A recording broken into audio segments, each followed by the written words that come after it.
আজকে আমার এন্টায়ার লাইফের সবথেকে বড় প্রফিট আমি বুক করেছি উইথ আ সিঙ্গেল লট। হ্যাঁ, তোমরা ঠিকই শুনছো। তো আজকের আমার এই ট্রেডগুলোর পিছনে কি কারণ ছিল এবং প্রত্যেকটা ট্রেডের পিছনে কি সাইকোলজি, সেটা তোমাদের সাথে আজকে আমি আলোচনা করব। যেমনটা তোমরা দেখতে পাচ্ছ, মার্কেট আজকে গ্যাপ আপ ওপেন হয়েছিল। তো সেই হিসাবে আমি যেমনটা এখানে দেখতে পাচ্ছিলাম, লাইক আ পুট সাইডের ওয়াই কন্টিনিউয়াসলি ভাবে বেড়ে যাচ্ছিল কম্পেয়ার টু কল সাইড। তো সেই হিসাবে আমি কি করলাম, এখানে লাইক 24,100 লেভেলের আমি যে রেসিস্ট্যান্স ড্র করে রেখেছিলাম সেটা ব্রেক করে দিয়েছে।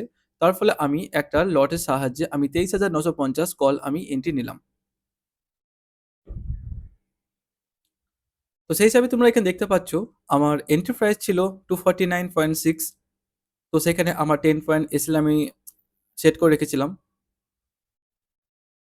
সেখানে আমি 10 পয়েন্ট এসএল আমি সেট করে রেখেছিলাম 239 এ, এবং সেই হিসাবে এখানকার রিস্ক রিওয়ার্ড ছিল 1:3। যেমনটা তোমরা দেখতে পাচ্ছ এখানে, আমার যে প্রিমিয়াম বাইং প্রাইস থেকে 10 পয়েন্ট উপরে চলে গেছে মার্কেট। তার জন্য আমি কি করলাম, আমার যে এসএলটা ছিল সেটাকে আমি ট্রেল করে কষ্ট আমি নিয়ে আসলাম। তার পাশাপাশি আমি কি করলাম, তার পাশাপাশি আমি 24,000 কলে আরেকটা লট বাই করলাম। যেখানে আমার বাইং প্রাইস ছিল 223, এবং সেই হিসাবে আমার এখানে এসএল ছিল 213। এখন আমার দুটো ট্রেডই এখন চলছে। তো লেটস সি এখানে কি দুটো ট্রেডই আমার টার্গেট হিট করে, না এখানে আমার যে কষ্ট আমার এসএল বা সেকেন্ড ট্রেডটা যে এসএল সেটা হিট করে। মার্কেট যেমনটা দেখতে পাচ্ছ, আমি ওয়াই ডাটা কন্টিনিউয়াসলি ভাবে চেক করছিলাম এবং সেখান থেকে আমি এটা বুঝতে পারছিলাম যে হ্যাঁ, এখান থেকে মার্কেটে যে পুট সাইডের ওয়াই কন্টিনিউয়াসলি ভাবে ইনক্রিজ হচ্ছে। তো সেই হিসাবে আমি একটু কনফিডেন্ট ছিলাম যে হ্যাঁ, মার্কেট একটু 50 টু 60 পয়েন্ট আপ সাইডে মুভমেন্ট একটা দেবে। আমার যে সেকেন্ড ট্রেডটা আমি বাই করেছিলাম সেখানেও আমার প্রিমিয়ামটা 10 পয়েন্টস উপরে চলে গেছে। তার জন্য আমার যে এসএলটা ছিল সেটাকে আমি ট্রেল করে কস্ট টু কস্ট আমি নিয়ে আসলাম। আমার যে ফার্স্ট ট্রেডটা আমি এন্ট্রি করেছিলাম সেটা প্রায় টার্গেট হিট করে ফেলেছে বললেই চলে। তো আমি কি করব এখন, আমার যে সেকেন্ড ট্রেডটা চলছে সেটা আমি রানিং রাখবো, এবং আমার যে ফার্স্ট ট্রেডটা আমি নিয়েছিলাম সেখানে আমি কি করব, আমার 280 30 পয়েন্টস আপে আমার যে এজেলটা আছে সেটাকে আমি ট্রেল করে দেবো। তার ফলে কি হবে, মার্কেট যদি এর উপরেও যায় তাহলে দ্যাট উইল বি ফাইন, বা কিংবা মার্কেট যদি রিভার্সও করে তাহলে আমার 1:3 টার্গেট আমি পেয়ে যাবো। মার্কেট আমার 1:3 আমি টার্গেট আমি বুক করে ফেললাম। তো এখন আমার সেকেন্ড ট্রেডটা এখন রানিং চলছে। তো লেটস সি এই ট্রেডটা কি আমার টার্গেটটা অ্যাচিভ করে, না এটাও মোটামুটি আমার কস্ট টু কস্ট যে এসএলটা রেখেছিলাম সেটা হিট করে। তোমরা যেমনটা দেখতে পাচ্ছ এখানে 5 মিনিটস ক্যান্ডেল 24,150 এর উপর ক্লোজিং দেয়নি। তো সেই হিসাবে আমি অপেক্ষা করছিলাম, যদি এই যে ক্যান্ডেলটা ফর্ম হয়েছে, এই ক্যান্ডেলটা যদি 24,150 এর উপর যদি ক্লোজিং দেয়, তাহলে আমি আরেকটা লটের সাহায্যে আপসাইডে যাওয়ার চেষ্টা করব। বাট এই ক্যান্ডেলটা যদি রেড ক্লোজ করে তাহলে আমি পুট সাইডে আমি এন্ট্রি নেব। তো যেমনটা তোমরা দেখতে পাচ্ছ এখানে আমার যে ক্যান্ডেলটা ছিল সেটা রেডই ক্লোজ হয়েছে। তো সেই হিসাবে আমি কি করলাম, এখানে আমি পুট সাইডে এক লট সাহায্যে আমি এন্ট্রি নিলাম। যেখানে আমি এন্ট্রি নিয়েছিলাম 24,350 এ পুটে, এবং এন্ট্রি প্রাইস ছিল 236, এবং 10 পয়েন্ট নিচে আমি এসে রেখেছিলাম 226 এ।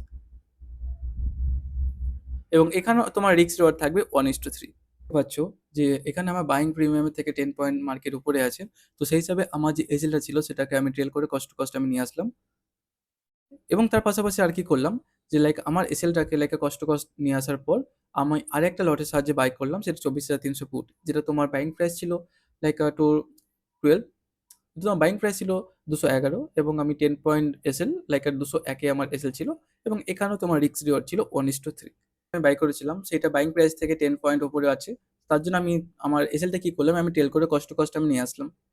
তো এখন আমাকে দেখার প্রয়োজন মার্কেট কি এখান থেকে আমার 1:3 যে টার্গেটটা আছে বোথ সাইডের, সেটা কি টার্গেট অ্যাচিভ করে, না আমার যে কষ্ট কস্ট এসএলটা আমি রেখেছি সেই এসএলটাকে হিট করে।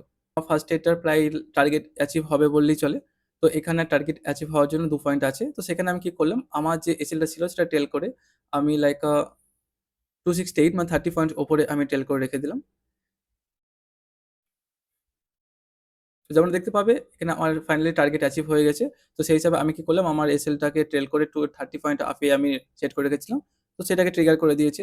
এখন আমার সেকেন্ড ট্রেড যেটা নিয়েছিলাম সেটা এখন রানিং চলছে।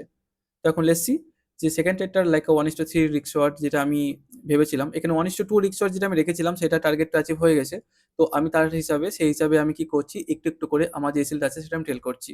তো এবং এটারও আমি ওয়েট করছি, এটা যদি 1:3 টার্গেট অ্যাচিভ করে 20 প্লাস পয়েন্ট আমার প্রফিট চলছে। তো তার জন্য আমি কি করলাম, আমার যে এসএলটা ছিল সেটাকে আমি টেল করে 20 পয়েন্ট উপরে আমি রাখলাম। এবং দেখার প্রয়োজন যে এরা কি 1:3 টার্গেট অ্যাচিভ করবে? আর যদি নাও করে এখান থেকে যদি মার্কেট রিভার্স হয়ে যায় তাহলেও মোটামুটি 20 পয়েন্টস আমার প্রফিট থাকবে। তো সেই হিসাবে দেখতে পাচ্ছ এখানেও 1:3 টার্গেট আমার অ্যাচিভ হয়ে গেছে।